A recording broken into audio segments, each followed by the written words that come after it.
Sejam todos muito bem-vindos a mais um episódio do podcast. Estou aqui com a minha amiga maravilhosa, Gica. Boa noite. E hoje a gente vai falar sobre um papo muito importante que vocês pedem muito aqui, que é o cuidado paliativo. E para isso, pra gente falar sobre isso, mas antes de tudo, compartilhe este vídeo com quem precisa ouvir isso, curta, comenta, se inscreva aqui no canal para sempre ficar atento a tudo que a gente publicar aqui no Câncer Sem Tabu, porque a gente quer quebrar os tabus do câncer e desmistificar o que é esta doença, tá? Mas enquanto vocês estão aí curtindo, eu vou só fazer uma introdução de quem tá aqui com a gente. Dr. João Carlos, ele é médico graduado pela Universidade Federal de Campina Grande, oncologista pelo Hospital de Amor de Barretos, atualmente atua como oncologista assistente no Departamento de Tumores Genitourinários. Que palavrinha difícil, hein, doutor? Do Instituto do Câncer do Estado de São Paulo, da Faculdade de Medicina da USP. Possui especial afeto pelos cuidados paliativos e escreve algumas de suas experiências com os pacientes como forma de estendê-las para os leitores. Seja muito bem-vindo, doutor. Bem-vindo, doutor. Muito obrigado pelo convite. Imagina. De estar aqui com vocês e espero que a gente possa conversar e desmistificar algumas coisas que o câncer traz, né? Com toda essa bagagem. E eu me coloco aqui à disposição para conversar com vocês. Maravilha, doutor. Bom, a primeira pergunta que eu já quero te fazer, uma curiosidade, é o que te levou para a área de oncologia? Então, isso é uma pergunta muito comum, né? Não é todo mundo que tem essa coragem de se aventurar aí pela oncologia. Então, e até entra muito no que a gente veio aqui conversar, que é o cuidado paliativo. Durante a minha graduação, eu me formei lá na Paraíba, eu tinha uma atração muito grande para pacientes muito graves. Tá. Né? Pacientes críticos, pacientes que envolviam aquela questão familiar muito forte, diagnósticos difíceis, prognósticos mais reservados. Não que a oncologia é só isso, mas a gente tem toda essa questão de pacientes muito delicados, né? Por mais que sejam doenças, às vezes, no estadiamento simples, mas só em ter o diagnóstico oncológico já traz toda uma carga diferenciada no diagnóstico. Sim. E eu sempre tive essa atração por pacientes graves, então talvez um paciente de UTI. E aí eu conheci a oncologia aí na minha cadeira de oncologia lá na faculdade. E aí aquilo ficou com uma luzinha acesa para mim. Eu disse, olha, isso aqui eu acho que eu me daria bem, né? Por mais que a rotina nos mostre, eu quero algo prático, eu quero uma especialidade que me faça dormir em casa, que não dê tanto plantão, tudo.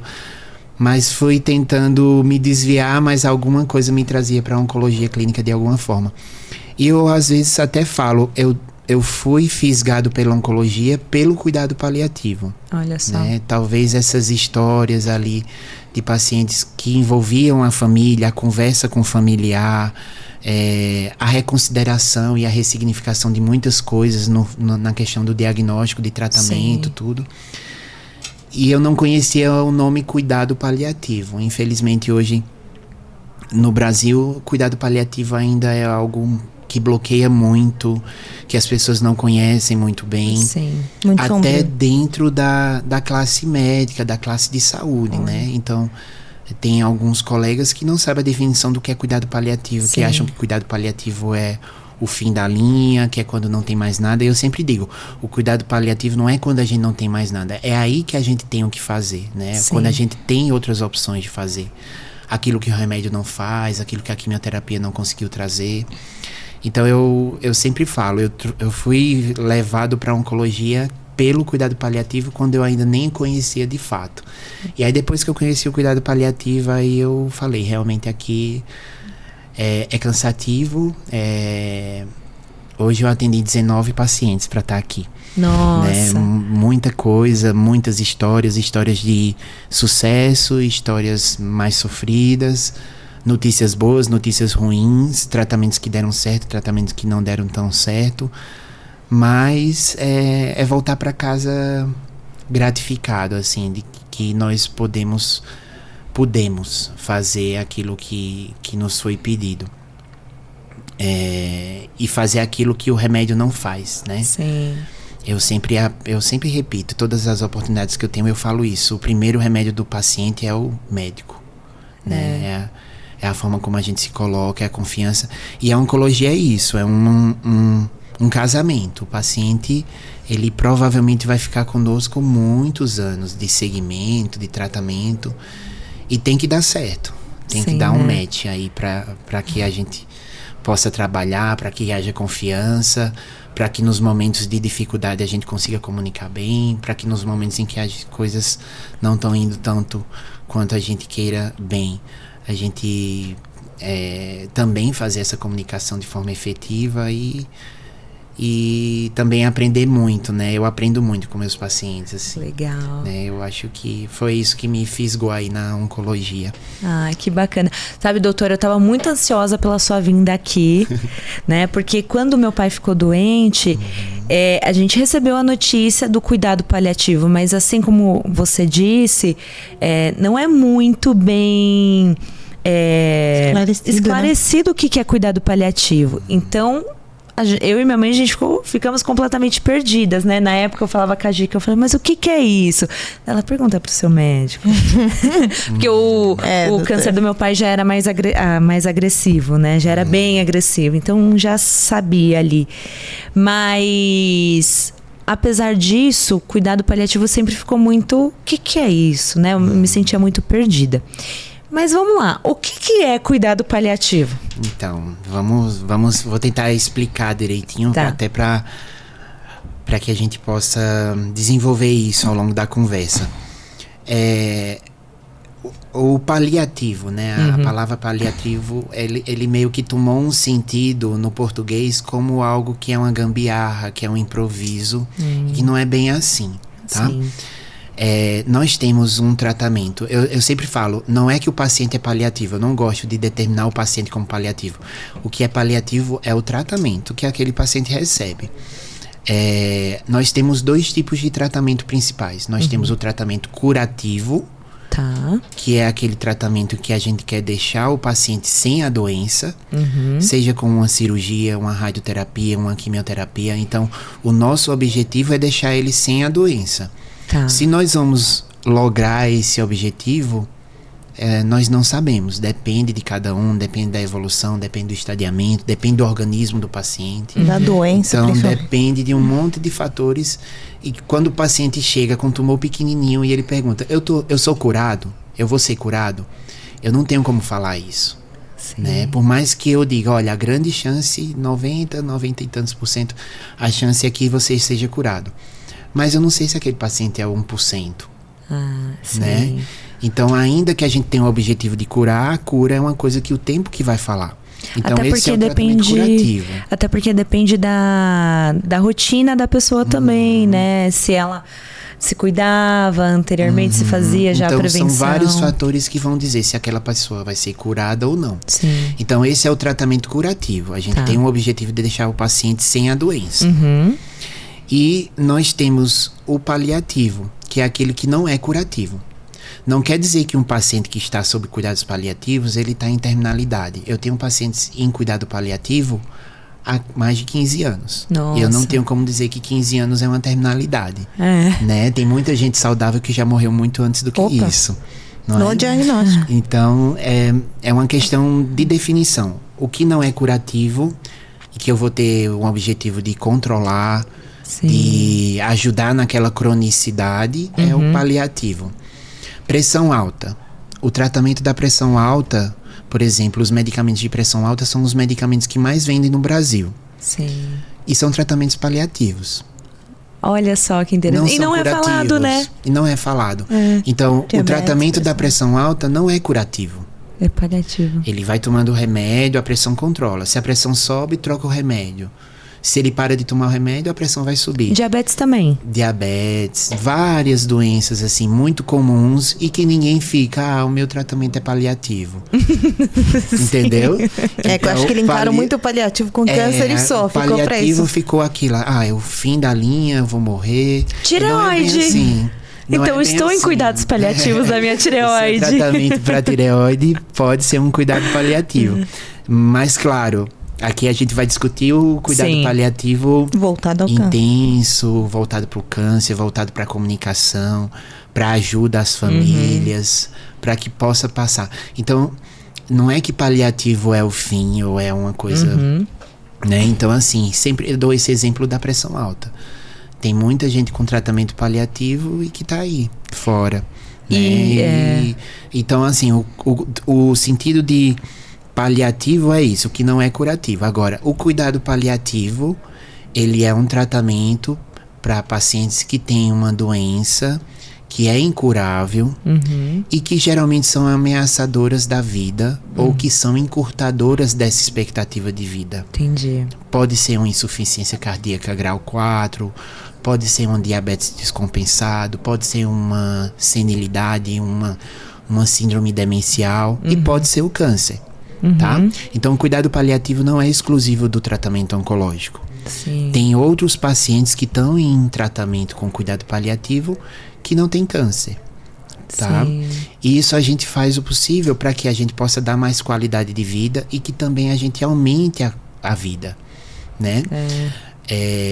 E é muito interessante porque muitas pessoas acham que o cuidado paliativo é uma coisa muito humanista, muito sem sentido, mas não, é uma coisa científica, é uma especialidade médica. Sim. E aí, há alguns anos atrás, eles fizeram um estudo com pacientes de câncer de pulmão, com câncer de pulmão metastático, em que uma parcela, um estudo randomizado, um estudo grande, foi publicado no New England, super assim, validado, Sim. em que uma parte dos pacientes eles iam receber o tratamento padrão, quimioterapia, cirurgia, seja o que fosse ali relacionado com o estadiamento dele, e a outra parte também ia receber esse tratamento padrão, mas ia ser colocado um suporte clínico de cuidado paliativo. E aí eles observaram que os pacientes que fizeram o mesmo tratamento, mas que tinham contato com o cuidado paliativo, com a espiritualidade, com coisas que o remédio não faz, eles viveram mais. Olha só. Então, quando a gente diz, o cuidado paliativo é aquele cuidado para quem está morrendo. Mas aí eu trago tudo isso, toda essa bagagem que mostra que quem está em cuidado paliativo até vive mais. Sim. Né? É claro que não é uma regra. Eu não posso dizer que um paciente que está em risco de vida imediato, independente do câncer, ele vai dizer que vai viver muito. Isso eu não consigo falar para ninguém. Se chega um paciente com infecção urinária no meu consultório, eu não sei se ele vai morrer daquilo. Porque se ele tiver uma pielonefrite, fizer uma sepse e morrer, eu não tenho como explicar. Então a medicina, ela não é uma matemática, né? Em lugar nenhum. Então eu não tenho como dizer que essa quimio junto com essa cirurgia vai causar cura em tantos %. Eu tenho uma estimativa, mas não é uma matemática. 2 pacientes com a mesma doença, com o mesmo tratamento, um vai de um jeito e o outro vai de outro. E é muito comum. E é muito comum. E assim é o cuidado paliativo também, né? Então, eu quis trazer essas questões justamente para a gente entender que o cuidado paliativo ele tem que ser retirado dessa área em que é quando não tem mais nada o que fazer.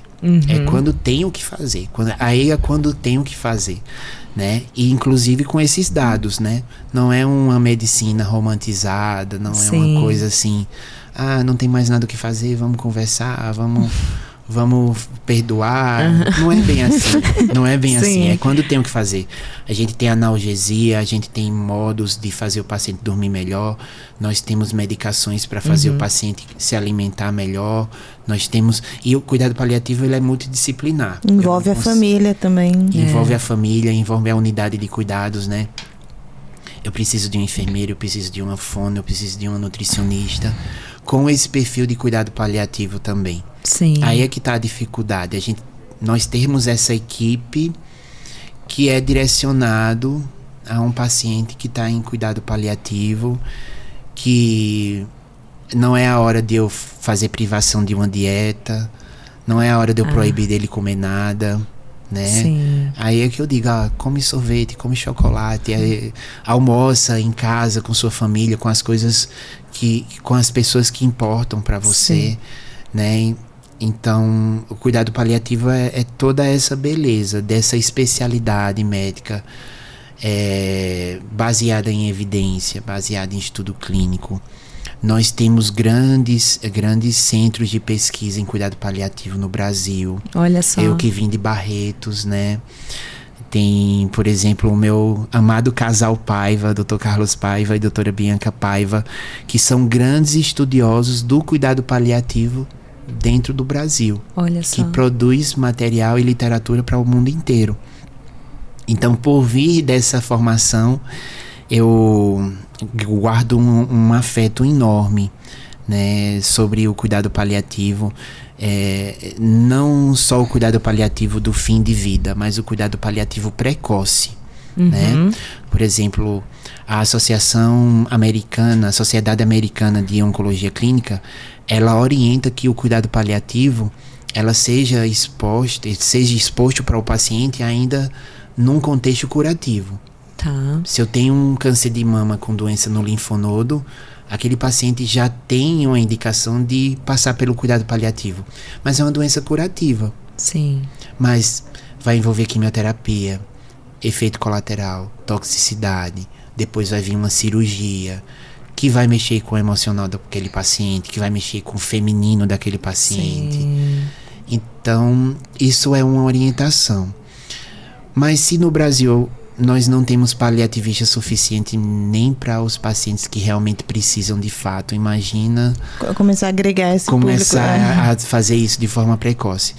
Mas nós estamos aí para justamente espalhar essa semente aí do cuidado paliativo, não só dentro da oncologia, mas dentro de tantas outras coisas e tantos outros diagnósticos que são incuráveis, que são estigmatizantes, né, que são limitantes, né, da qualidade de vida, da vida familiar daquele paciente. Então, é toda essa beleza aí que se eu pudesse, eu ficaria aqui horas falando sobre isso, né? Olha, doutor, eu vou te falar que se o médico que tivesse atendido meu pai fosse um paliativista, eu acho que a condução emocional daquele período depois do diagnóstico dele, eu acho que seria muito diferente. Porque é o que eu falo pra Gica, que no momento ali que meu pai foi diagnosticado, as informações ficaram muito soltas. Então, termos muito técnicos, a gente não entendia exatamente o que ia acontecer, se ele ia ficar bem, se não ia, né? Então, parabéns pelo seu trabalho, viu? Eu até fiquei mais aliviada sobre cuidados paliativos, que apesar de eu saber, não é não está relacionado ao término de vida. Mas agora você explicando, ficou até E até porque as pessoas mais morrem de problemas no coração do que de câncer, né? Apesar dos casos de câncer estar aumentando. Sim. Né? Há uns anos atrás, eu fiz parte de uma equipe de cuidados paliativos. Dentro do hospital, a gente tinha aula de cuidados paliativos. E, cara, era muito diferente a abordagem que a gente tinha com aquele paciente. O pessoal acha que cuidados paliativos para quimioterapia vai viver. É assim que o pessoal lida muito com os cuidados paliativos. E não é assim que funciona. Tem muito paciente que realmente chega num estágio de vida que já não tem mais quimioterapia, que vai fazer um resultado, mas não vai deixar de ter o cuidado. E eu acho que é essa a diferença, né? Esse é o medo dos pacientes também, quando fala assim, a doença não está indo bem, vamos entrar em cuidados paliativos. Acho que vai ter um abandono do médico, da parte clínica, que vai ter um abandono da equipe. E não é assim que funciona. Eu conheço pacientes que estão em cuidados paliativos há muitos anos, assim, também, e que tratam super bem, obrigada. E se tira a quimio, fica pior, e fica com a quimio, vive bem. É uma loucura. Esses cuidados paliativos... É saber dosar aí, infelizmente... Muitos pacientes se sentem um pouco distanciados do cuidador. Falando como médico, seja como que foi esse cuidador, né? Como a equipe de cuidados. Mas isso é da afeição de cada um, né? Tem um colega que consegue ser mais afetuoso, consegue ser mais empático. e consegue comunicar. Tem colegas que infelizmente não conseguem lidar com a frustração, Sim, né, de dizer, agora eu não tenho mais mais uma linha de quimioterapia. Infelizmente alguns pacientes se sentem distanciados, abandonados, e fazer a oncologia casada com o cuidado paliativo me dá muito essa oportunidade de dizer que o paciente nunca vai ser abandonado. E uma das coisas que, quando eu conheci o cuidado paliativo e eu comecei a ter aulas sobre isso, tem um gráfico clássico que é uma pirâmide e que mostrava que o tratamento e o acompanhamento com cuidado paliativo, ele acontecia e o gráfico passa do tempo de morte do paciente. E aquilo me chamava a atenção. Eu achava que o cuidado paliativo, ele ia até a morte do paciente, que é o que nós imaginamos, Sim. né? Se o paciente não está mais ali, eu não tenho mais como tratar. E aquele gráfico passava. E aquilo me gerou curiosidade quando eu vi a primeira vez esse gráfico. E aí eu perguntei, né?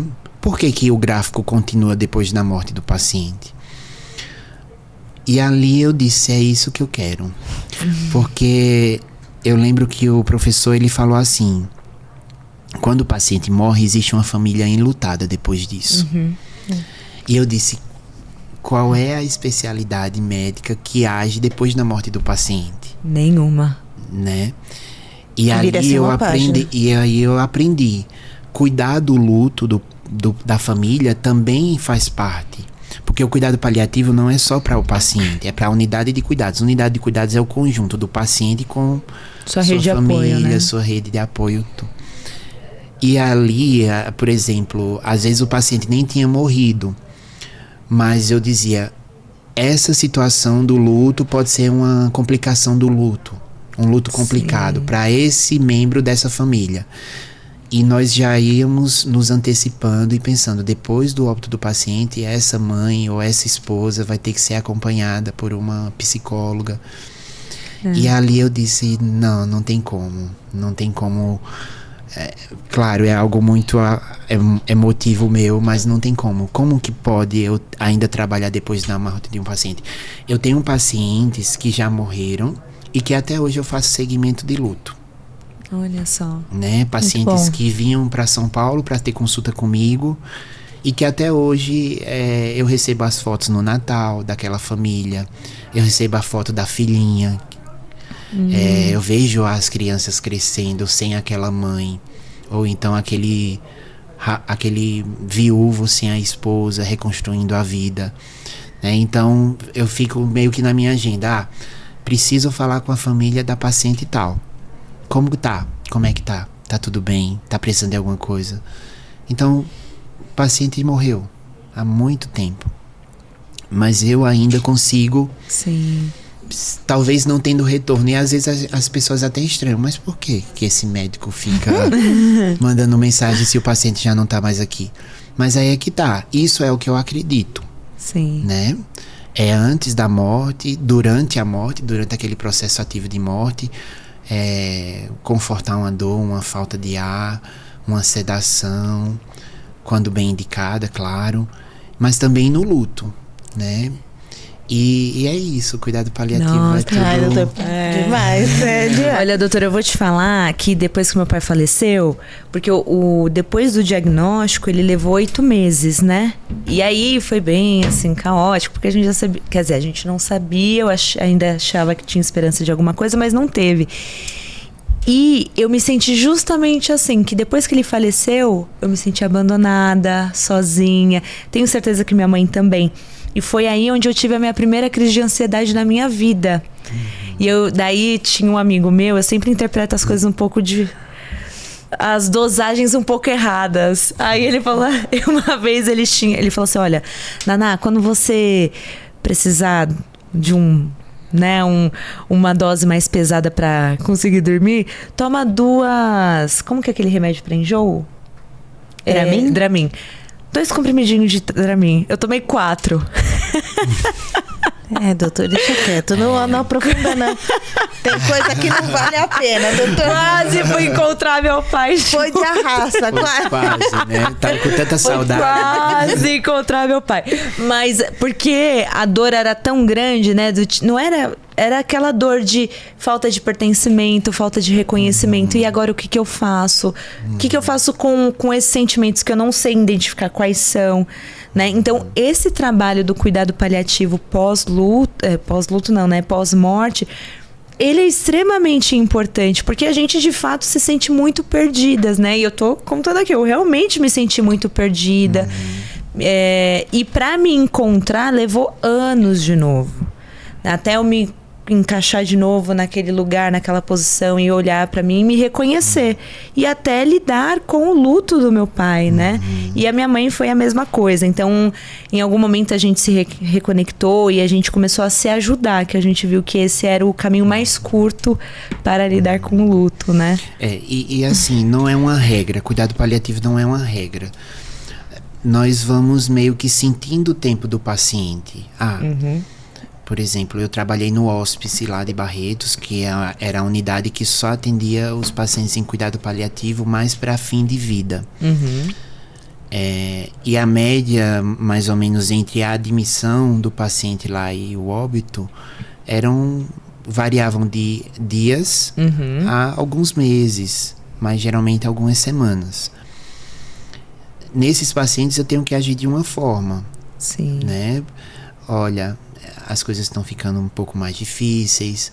O senhor quer perdoar alguém? Tem alguém que o senhor não fala faz tempo? O senhor quer fazer alguma coisa que o senhor tem muita vontade? Precisa resolver alguma pendência na vida? Como que o senhor acha que sua família vai ficar? Então, muitas vezes, não é só a dor da doença, não é a dor, mas é como que vai ficar a família.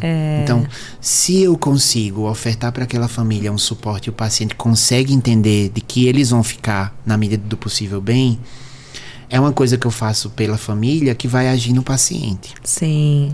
É um remédio que eu dou para uma pessoa esperando o efeito em outra, né? Então, isso tem um sentido. Né? Muitas vezes nós conseguimos fazer esse trabalho antes do paciente partir, para que ele possa ver, né? Mas muitas vezes não, é o tempo de cada um. Exato. Existem filhos e filhos, maridos e maridos. Uns vão lidar de uma forma, outros de outra. Não é uma regra, né? Mas eu acredito que o cuidado paliativo é um ganho muito grande para a oncologia. Quando Sim. bem empregado.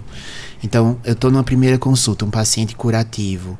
Por mais que eu saiba que aquela doença é agressiva, eu não vou falar sobre morte com aquele paciente. Sim. Não é a primeira vez, nem vai ser a última que eu vou vê-lo, né? Eu vou ter um tempo e eu vou entender, olha, vamos fazer essa quimioterapia, vamos esperar isso, não é para curar, mas é para controlar. Quando eu vejo que já está saindo ali, eu disse, olha, eu sou muito sincero, eu aprendi uma coisa, a verdade é um remédio. Nossa. Não tem como eu dizer assim, olhar um exame e dizer, olha, deu uma melhoradinha, não existe.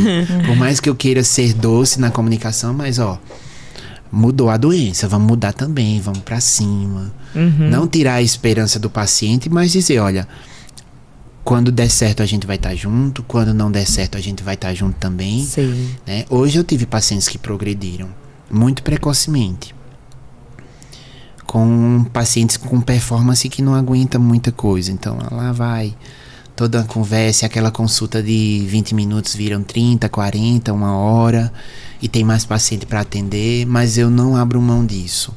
Né? A questão de fazer uma receita, de fazer uma prescrição de quimioterapia é um detalhe da consulta. Mas eu preciso parar, fazer aquele paciente entender o que está acontecendo. Né? Porque o papel outra pessoa até pode fazer por mim. Sim. Mas acolher e aquele paciente voltar para casa, não sem esperanças, mas com o pé no chão do que pode acontecer, é o sentido, né, daquela consulta. Né? Sim. E muitas vezes aquela consulta toma um rumo que talvez é demorado, mas era preciso. Então, sim, a oncologia não tem muito nós não temos assim questões de tempo. Nós devemos estar ali no tempo que o paciente precisa. O tempo é outro, né? Por mais que eu diga, eu tenho um monte de gente para atender. Mas aí, por exemplo, vai ter uma consulta que eu vou conseguir fazer em 15 minutos, eu vou pegar esse tempo que sobrou e eu vou usar em outro paciente. A minha cabeça é um cronômetro que eu vou tentando assim, né? São os pacientes que estão tudo bem, vai para casa, tá tudo bem, o tratamento deu certo. E aí eu pego aquele tempo que sobrou ali e já vou entregar para aquele paciente que vai vir que a doença piorou e aí eu tenho que perder um pouco mais de tempo, ganhar um pouco mais de tempo com ele, né? E é isso, assim, eu sou encantado com o cuidado paliativo, com a oncologia em si, não faria outra coisa, por mais que eu diga, tem dias que eu tô assim, o que eu fui fazer na minha vida? Onde eu fui me meter, né? Aquele cansaço, e quando chega em casa parece que nós fomos para uma batalha, né? A gente volta com peso, né? Sim. E por mais que a gente queira se distanciar do trabalho e dizer, não, agora preciso estar bem para que amanhã eu possa fazer de novo isso. Sim. Mas assim, duram alguns segundos que eu digo assim, não, mas eu não consigo fazer outra coisa, né? Por mais que tenham outros trabalhos mais práticos, em que você consegue ajudar o paciente com tantas outras formas, mas cuidar do paciente, assim, eu não consigo de outra forma, não. Doutor, e falando do luto também, eu acho importante, que eu acho que o luto não tem que ser lidar com o luto só após a morte, né? O luto vem desde o momento igual. O paciente está no hóspice, já sabe que ele está no hóspice, normalmente vai para essa questão de finalidade. Então, a partir dali, com o paciente ali, tem que ser lidado o luto, né? Sim. Eu acho que abordar o luto somente após a perda é muito mais difícil do que você já explicando que você vai perdendo a pessoa. Literalmente, eu falo isso porque apesar de eu ser da área, eu também tive uma familiar que veio a óbito por conta de câncer.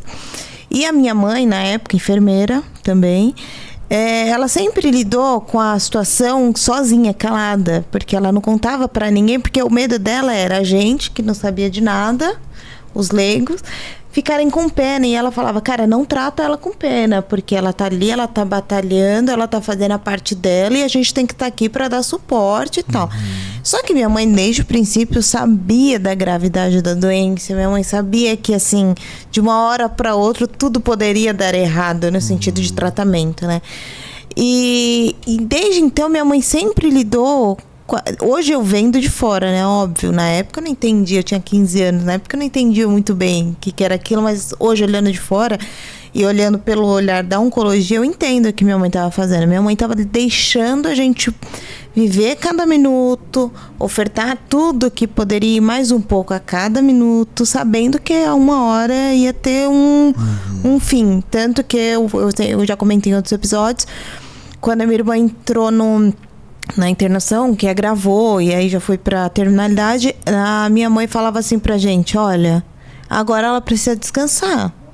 E aí o médico ligou pro meu pai ele não é da área, falou, olha, tem a chance de entubar, e aí ela vai ficar aqui. Meu pai, coitado, ele queria ela ali, ele não queria saber o como. E na hora da angústia, se não é muito bem explicado, muito bem informado, você vai entubar uma pessoa nesse estágio e, é o que tu quer uma pessoa, tu quer um corpo ali, né? E aí eu lembro que minha mãe falou bem claro pra gente, tudo bem, a gente entuba, mas ela não vai estar mais aqui. Então, será que é isso que a gente quer? Será que é isso que ela merece? Que ela fique com entubada e depois ela vem pra casa. O que a gente faz com o paciente entubado em casa? Tem toda essa questão. E aí, hoje eu vendo, minha mãe já lidou com toda a situação antes de acontecer. Talvez, eu falo que foi egoísmo dela no sentido de ela sofrer aquilo tudo sozinha, sendo que ela tinha uma rede de apoio que ela poderia dividir essa balança, sabe? Só que ela somatizou tudo nela. Só que minha mãe, cara, desde sempre, eu acho que ela foi muito pé no chão. Eu acho que ela deixou a gente viver o luto sem saber que o luto ia existir, sabe? Assim, é muito louco. Eu falo da questão do luto, que é muito importante. A gente tem que saber que o luto ele existe antes da morte, não somente depois do óbito. E o luto é uma experiência muito individual. Exatamente. Se aquela mãe tem 10 filhos, cada um dos filhos vai passar por um luto num momento diferente. Não quer dizer que amava mais, não quer dizer que amava menos, mas cada um elabora o luto de uma forma diferente. E eu falo isso como uma pessoa enlutada também, né? Eu tenho o meu luto e eu aprendi muito com o meu luto também no luto dos meus pacientes, das famílias dos meus pacientes, né? E aí agora eu entendo, aquela pessoa, ela tá com câncer, ela tem 100 anos. E aí as pessoas torcem a cara e dizem, mas já viveu tanto. Mas quando a gente ama, nós queremos com 200 anos, 300 anos perto da gente, né? Então eu não posso medir o luto do outro pelo meu luto, né? Exato. Não é que uma mãe de 100 anos vale menos do que uma mãe de 20, né? E é essa experiência do luto, né? Sim. Que também é uma tratativa do cuidado paliativo. Né, que é uma digamos assim, uma subespecialidade do cuidado paliativo, o lidar com essa parte emocional da perda. E é justamente isso, respeitar o tempo de cada um. Tem um psicanalista que eu sempre cito aqui, doutor, que ele tem um livro que se chama Entre a Vida e a Morte. E ele escreveu uma frase que eu achei fantástica, que é assim: o luto é a coragem de amar o outro. Né? Porque é muito difícil passar pelo luto, mas só quem tem a coragem de amar o outro que está disposto. Que a gente paga por amar. Exatamente, né? E que é realmente algo que permanece, não tem tempo, né? As pessoas às vezes falam, mas já faz tempo e você ainda assim. Não tem um tempo, não tem uma validade. Não tem uma regra, né? Não tem uma regra. E não é exagero de viver um luto. Claro, nós temos quadros de lutos complicados que precisam de apoio, de medicação muitas vezes, né? E aí que entra também o cuidado paliativo nessa questão do luto complicado. Mas luto é luto, né? Não é que dura mais, que dura menos. Não é fácil e não é difícil. Sim.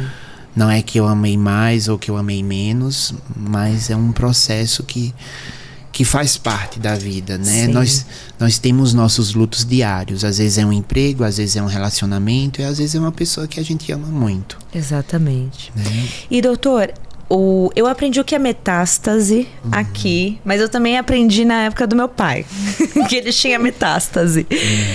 Mas eu só aprendi depois que ele faleceu. Então o aprendizado foi um pouco tardio. Mas eu já sei o que é, né? Mas assim, eu criei uma crença de que quem tem metástase já era. Mas eu já descobri que não é assim. Mas o que eu queria perguntar pro senhor é... Senhor não, né? Você. Não. Formal demais. Quem está tendo uma metástase, já entra direto no cuidado paliativo? Não, isso é uma pergunta maravilhosa. Então, o que é metástase, né? Primeiro, nós temos um tumor primário, né? Ou seja, onde tudo começou. A primeira célulazinha do câncer foi ali, essa célulazinha virou 2, virou 4, virou 8, virou 16 e virou um tumor, né? Na mama, no fígado, no pulmão. E aquelas célulazinhas, alguma dessas célulazinhas, ela pode sair daquele tumor e ir para outro local. Entendi. Pelo sistema linfático. O que é sistema linfático? Linfático é um sistema do nosso organismo de defesa. Nós temos os gânglios linfáticos, nós temos os vasos linfáticos, que eles vão fazer toda a circulação da imunidade, do metabolismo, enfim. E muitas vezes a célulazinha cai nesse dreno aí. Entendi. E vai parar, por exemplo, um câncer de mama que tem uma metástase no linfonodo da axila. É como um ralo. Né? Então, como escorregador. Uhul, vambora! Isso. E às vezes é pelo sangue mesmo. Tá. Então é uma estradinha que vai ali e aquela célula, por exemplo, que surgiu na mama, ela pode ir lá ousadamente e aí para no osso. para no fígado, para no pulmão.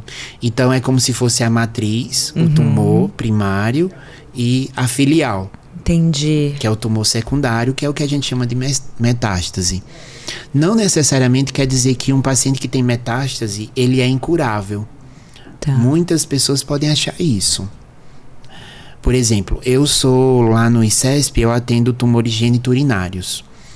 E nós temos pacientes com câncer de testículo com metástases enormes no pulmão e que eles são curativos. Eu consigo com a quimioterapia resolver. São poucos casos em que eu tenho uma doença metastática, em que só com quimioterapia eu consigo curar o paciente. Mas não necessariamente isso acontece, né? Uma grande parte dos pacientes metastáticos, ou seja, que a doença começou num local e que ela está já em outro local, eu não consigo dizer, olha, você vai ser curado. Porque se eu sei que uma célulazinha saiu e formou uma metástase, por mais que eu resolva aquela metástase, por mais que eu opere, por mais que eu trate, por mais que eu irradie, eu não tenho como garantir que tem uma outra célulazinha em algum outro local. Entendi. Que em algum momento ela vai se expressar ou formar um novo nódulo. Então isso eu não posso bater o martelo para o paciente, porque ele vai viver aquela expectativa e pode se frustrar. E eu vou ter mentido. Tá bom? Mas não necessariamente um paciente metastático ele é incurável ou ele pode estar em cuidados paliativos. Uma frase que eu sempre ouço e que eu acho que vem muito da crença da minha mãe, assim, pela experiência do meu pai, que como que por exemplo, a pessoa tem metástase e aí de repente ela vai para uma sala de cirurgia, só que daí de repente o médico acaba fazendo a cirurgia ou não, aí fecha de novo. Aí eu já ouvi muito assim, e agora mexeu, espalhou. Mexeu, espalhou. Melhor não abrir. Mexeu, espalhou. Não. Isso é mito ou verdade? Não é de todo verdade. Tá. Né? Claro que o cirurgião oncológico, a cirurgia oncológica tem todo um passo diferente do que uma cirurgia geral. A forma de cortar é diferente, a forma de mexer naquele tumor é diferente, justamente por isso. Porque o câncer não é só o nódulo que a gente vê no exame, que a gente vê na cirurgia. Qualquer célulazinha que sai ali do lugar é como uma sementezinha que pode brotar em outro local. Por exemplo, até o paciente, o cirurgião oncológico, quando ele vai abordar um tumor, ele mexe no tumor e vai mexer em outro local, ele tem que trocar a luva. E colocar uma outra luva. Porque se uma célulazinha ficou na luva e ele mexer em outro local, claro que isso é um cuidado, um zelo muito grande, porque a gente não consegue ver. É como tratar uma infecção. As pessoas não acreditavam antigamente que existia infecção porque ninguém via a bactéria. Só via o estrago que ela fazia. Sim. Né? E as pessoas mais humildes, elas não conseguem entender isso. Ela não vê, então não tem. Sim. Mas nós vemos de uma outra forma. Então, a cirurgia oncológica, ela tem uma programação, um protocolo diferente para que a gente diminua esse risco, tá? E é uma coisa muito indicada e não indicada também, né? Essa questão. Não é que mexer vai espalhar. Não é aquilo. Tem paciente que diz, o câncer da mama surgiu porque eu levei uma pancada. Fez a biópsia ou levou uma pancada. A paciente às vezes está com um nódulo ali, levou uma pancada, doeu e foi lá e descobriu que tinha um nódulo ali. Não foi a pancada que causou o nódulo, né? Então, já estava ali. Tem todo um mito e uma questão que os antigos trazem, né? Aquelas pessoas que nem chamam câncer, né? Tem pacientes hoje que falam, olha, doutor, essa doença, aquela doença, essa doença não é minha. Eu entendo, não julgo nem censuro, mas eu tô ali para explicar, olha, o câncer da senhora vai ser esse tratamento e a gente tem essa chance de ser curado, né? Então, não é de todo verdade que mexeu, espalhou, não. Tem todo um cuidado. Provavelmente aquela doença já era uma doença muito enraizada, muito localmente avançada, que o cirurgião deparou com uma situação em que até ele pode retirar uma parcela, mas fica alguma coisa, aí depois ele manda para um oncologista tentar resolver. Abençoa. Entendi. E aí o cuidado paliativo entra justamente nessa condução, porque eu acredito, e muito do que a gente já conversou aqui em alguns episódios passados, que às vezes o familiar, ele acaba prejudicando o próprio tratamento do paciente justamente com as suas crenças, né? Às vezes o paciente tá ali com a escutativa, de entender o que tá se passando, sendo conduzido e tudo mais, mas chega um familiar que nem a Gica mesmo usa. Às vezes chega um familiar dos Estados Unidos que não tava acompanhando. Momento, vários, não é, doutor? Eu falo pra ela fala, Gica, acontece na minha filha. Aquela pessoa talvez não participou de nada, de nenhuma decisão, de nenhuma conversa, e o paciente internou e diz, olha, agora a situação está bem delicada. A pessoa é movida talvez por um sentimento que não vamos julgar, né? Mas sim, existe alguma questão ali e que a pessoa quer resolver a todo custo. Sim. Vê que não vai ter tanto tempo para isso. E aí vive uma negação. Não, mas esse câncer é maligno mesmo? Perguntas, é benigno? Existe que ser bom? O paciente tá ali já com todos aqueles anos de tratamento, mas existem essas questões. Não é um julgamento que eu diga, não, mas eu não vou ficar com raiva por aquela pergunta, mas eu entendo que aquela pessoa é aquela pessoa que está no tempo diferente do que aquela pessoa que estava todos os dias ali na consulta. E eu tenho que acolher ela também. Não é motivo de raiva para mim, de dizer, não vem atrapalhar o meu trabalho. Não. Vamos lá, o que é que você tá entendendo? O que é que eu posso fazer para você estar nesse mesmo momento? E para que o fruto disso, o fruto do tratamento, o fruto da conversa, seja o bem do paciente. Né? A prioridade, por mais que no cuidado a gente diga, olha, a gente tem que priorizar a mãe, a gente tem que priorizar essa pessoa que está sofrendo, tudo. Mas isso tudo não é tirando o paciente do foco. O foco sempre vai ser o paciente. Sim. Sempre. Sempre, sempre, sempre. Então a decisão vai ser do paciente, quando ele estiver em condições de decidir, né? Por isso que nós temos as nossas diretivas antecipadas. O paciente às vezes nem está tão grave, mas quando acontecer, o que o senhor quer? Quer isso? Quer ser entubado? Sim. Em que momento, doutor, oferecer para o paciente a diretiva antecipada? Porque é muito delicado. Você sabe o que é, Gica? Não. É um documento que o paciente assina falando quando agravar a doença, não quero ser entubada, não quero fazer transfusão sanguínea, não quero receber aportes, mas que vá me trazer de volta, praticamente. Eu não quero ser ressuscitado, essas coisas. Ressuscitado? Sim. É nesse sentido. É nesse sentido. Entendi. Então, como eu falei, né? Nós temos os momentos. Não é na primeira consulta que eu vou dizer, olha, você agora vai decidir se você quer ser... Não. O paciente recebeu o diagnóstico, vai receber tudo. Não é bem assim. Existe uma história, né? Uma história daquele paciente com aquele médico, com aquele oncologista. Então, nós faz o tratamento... Em algum momento a gente vê que as coisas se perderam, aí a gente fica ali, em algum momento pode ser que não seja tanto quanto a gente espera, mas no momento oportuno, às vezes eu não tô nem esperando, né? Às vezes é aquela consulta que eu acho que vai ser super tranquila, mas aí o paciente deu uma deixa, né? Deu uma abertura. E aí eu falando nisso, né? Falando nisso.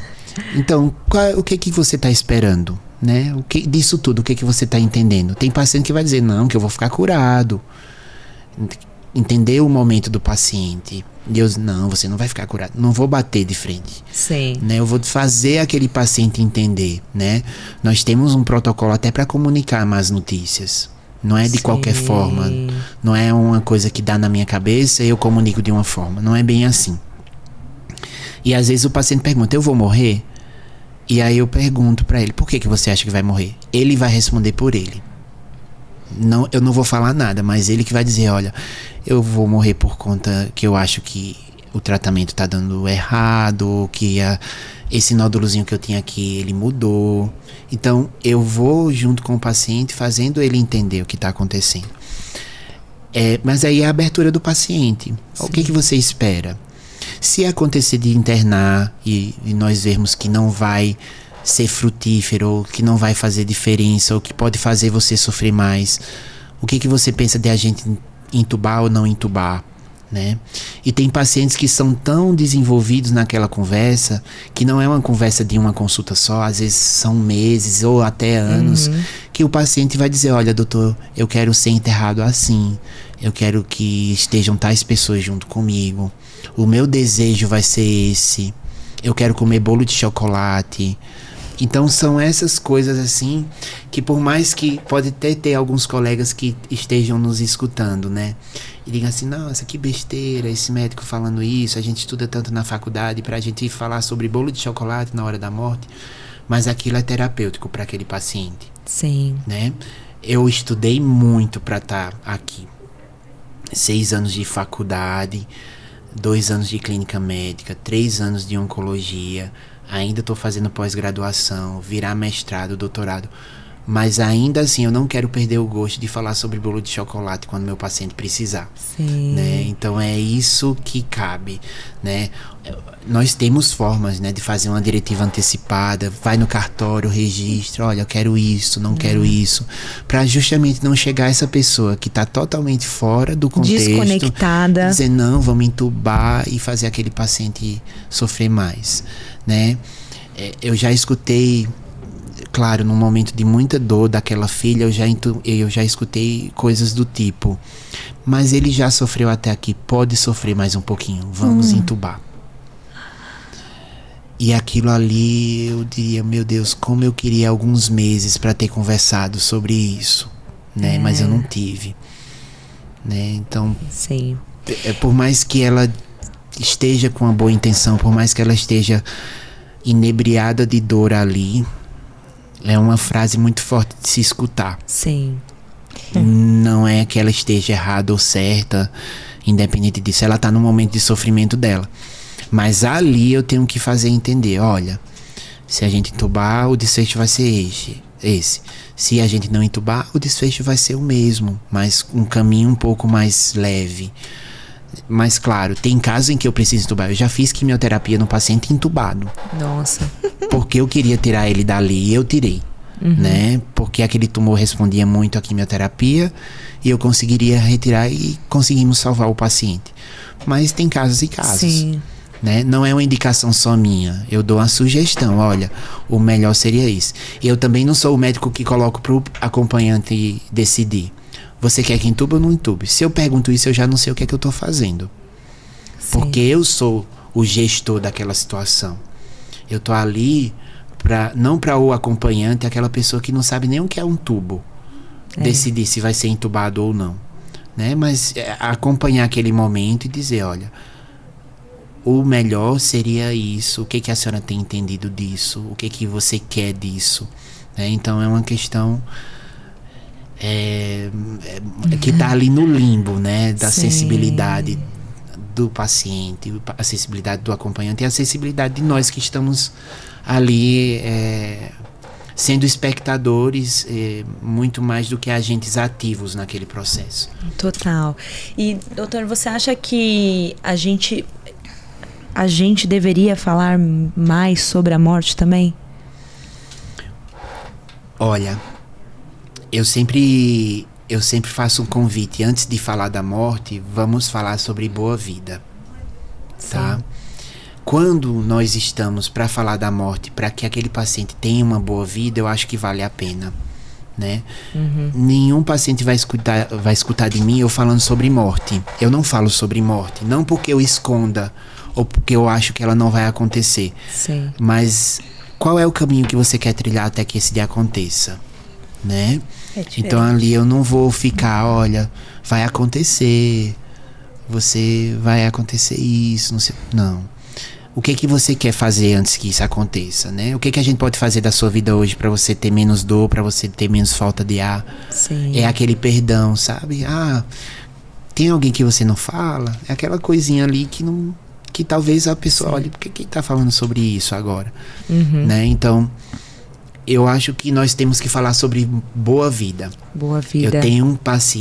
Eu tive pacientes que viveram 90 anos e a maior angústia na hora da morte é porque 90 anos se passaram e eles não descobriram para que eles tinham vindo para esse mundo. Olha só. Meu Deus. Foi aquele paciente que só trabalhou a vida inteira, que quis dar o melhor para a família e que se esqueceu de si. E ali tá em poucos dias comigo para eu fazer valer a pena os 90 anos que se passaram, entendeu? Então eu não tô ali para falar sobre morte, eu tô falando ali sobre a vida de poucos dias e poucas semanas, de um mês, para fazer valer a pena um paciente que talvez tenha vivido 90 anos. E eu já vi pacientes morrerem com 20 anos e que parece que eles viveram assim 100. Olha só. Então, não é falar sobre morte. Eu acho que ninguém gosta de falar sobre morte. E outra coisa, a morte é a única certeza que a gente tem na vida, não é? Não é que nós não tenhamos que falar, mas tem formas e formas. A gente pode falar de outra forma. Falar sobre uma boa vida, eu que tenha 1 ano ou que eu tenha 50 anos pela frente, é saber que esse dia vai chegar, mas o que eu posso fazer com o que eu tenho hoje? Exatamente. Né? Então, assim, não é chegar para o paciente e falar sobre morte. Isso é muito mórbido. Né? Chegar pro paciente e ficar. Não. Nós vamos falar sobre boa vida. Vai ser 1 mês, vai ser 1 ano, vai ser 10 anos, vão ser 10 anos. Não sei. E não importa. Não tenho. Você não tem, né, doutor? Não tem. E é justamente isso. É a pergunta clássica do consultório. Quanto tempo? Não sei. Se eu falar 1 dia e for 1 mês, eu vou errar. Se for 1 mês e eu falar 1 ano, eu vou errar do mesmo jeito. Sim. Né? Então, o que você quer nesse 1 mês, nesse 1 ano? Né? Eu acho que eu troco a pergunta. Legal. Eu sou aquela pessoa que troca as perguntas, que faz o paciente entender, né? Então, assim, eu acho interessante falar sobre morte quando ela gera uma oportunidade de que nós tenhamos uma boa vida. E com essa frase, uau, chegamos ao fim do nosso episódio. Já? Foi bom, doutor, foi bom. Eu acho que você vai ter que voltar aqui mais vezes. Fica à vontade aí pra... Doutor, olha, foi excelente. Eu me senti super acolhida aqui de uma familiar, de paciente oncológico. Eu acho que quem está nos assistindo ou nos ouvindo também se sentiu muito acolhido, né? É bom ter um profissional com este olhar mais humanizado e que traga esse senso de pertencimento para os familiares também, né? Para o tratamento ali do paciente. Então, muito obrigada por estar aqui. Pra gente fechar, você gostaria de deixar uma mensagem final, apesar dessa mensagem belíssima que você deixou aqui, mas uma última mensagem para quem está nos acompanhando, onde as pessoas podem te encontrar, se você tem mídias sociais ou não, o momento é seu. Bem, eu agradeço o convite, primeiro, foi especial estar aqui com vocês, né? Sempre é bom falar daquilo que a gente ama. Sim. Né? E eu acho que a mensagem não é sobre o câncer, sobre o cuidado paliativo, mas é sobre vida, né? Então as pessoas que nos escutam, que são saudáveis e que estão vendo a vida passar e sem um sentido, são aquelas pessoas que acordam, que dormem e não sentem um sentido. Então eu acho que a mensagem também principalmente para essas pessoas, né? Para que o câncer não tenha que acontecer, para que aquele sentido aconteça, né? Aquele paciente de 90 anos, ele esperou o câncer acontecer para saber que ele era amado, que era importante, que ele precisava fazer uma reconciliação.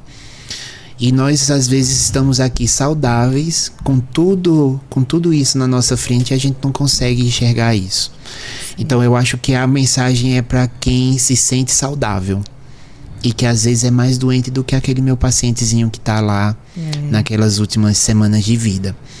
Então, é justamente isso. Não é falar sobre morte, mas eu acredito que é falar sobre boa vida, né? E nós estamos aí para isso. Para quebrar os tabus. Quebrar os tabus. E assim eu me sinto, né? O sentido da minha vida é esse, né? O sentido da sua vida é fazer as pessoas serem curadas do câncer, ou as pessoas morrerem bem. Não, o sentido da vida que eu enxergo, na minha fé, é estar no mundo pro outro. Seja eu ajudando alguém, seja eu... O microfone. Seja eu ajudando alguém na rua que me pede uma informação, seja eu dentro do meu consultório, seja eu parando numa faixa de pedestre, indo comprar um pão numa padaria. O mundo é esse. A nossa vida e o que vai ficar da nossa vida não é aquele extraordinário, né? São as coisas detalhes ordinárias que a gente faz todos os dias. As coisas do dia a dia, né? Sim. E eu sou muito... E às vezes... Eu sou meio que poeta de olhar tudo assim, de começar a fazer. Tanto que muitas experiências de vida viram textos, né? Que as pessoas podem acompanhar e que muitos viralizam tudo. Mas é justamente isso. Às vezes eu tô ali e eu vejo uma coisa e eu digo, isso pode virar um texto para alguém.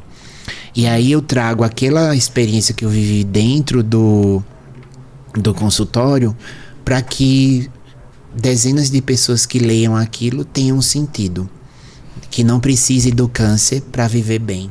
Sim. Que não precisam morrer para que possam entender que são amadas, que são queridas e que tem ali todo um monte de coisas para se fazer, sejam em anos, semanas ou em dias de suas vidas.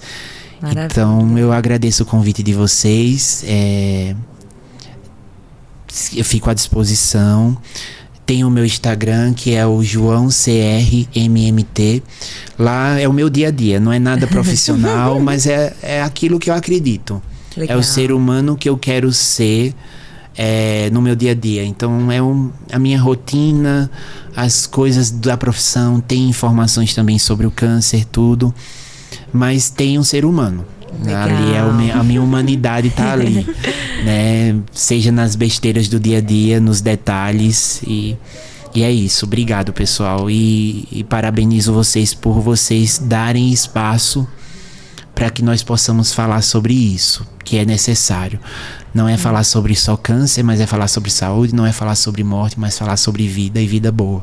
E contem comigo. Obrigada, Obrigada, doutor. doutor. Obrigado. E dessa forma, nós encerramos mais um episódio do podcast. Não se esqueça de se inscrever no canal, de compartilhar este episódio que foi incrível com quem precisa ouvir o que a gente falou aqui. Também deixe o seu comentário aqui se você gostou, sugestões que a gente vai ler todos e vamos passar pro Dr. João também acompanhar. Um grande beijo Tchau, e até o tchau. próximo episódio.